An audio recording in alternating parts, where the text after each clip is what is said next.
النهائي بكل صراحه منتخب قوي وقوي كثير.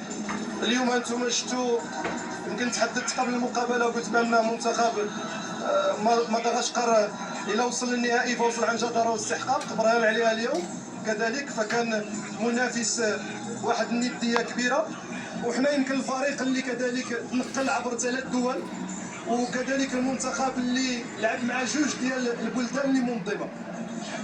فقط يا وجاهنا مع كثرة التنقل أيضا كأس العرب هو الهدف المقبل إن شاء الله، لأنك عودت المغاربة على رفع سقف الطموح، أنت من أطمعتهم يعني بمزيد من الإنجازات. احنا هنا في خدمة ديال كرة القدم الوطنية، وكأس العرب هو التارجت الجاي إن شاء الله الرحمن الرحيم. ناخذوا واحد القسط من الراحة ولو قليل، لأن بكل صراحة يعني أنا من شهر 12 السنة اللي فاتت، يعني تقريبا سنتين ما خدينا قسط من الراحة. للاسف ما تكونش يمكن لي ناخذ قسط من الراحه كبير، لان الشهر القادم غادي تكون عاوتاني انضاد فيفا. انا ناخذوا واحد الاسبوع ونتوجهوا ان شاء الله العمل عاوتاني من اجل تشريف كره القدم الوطنيه ان شاء الله. كل التوفيق سي طارق، كل التوفيق.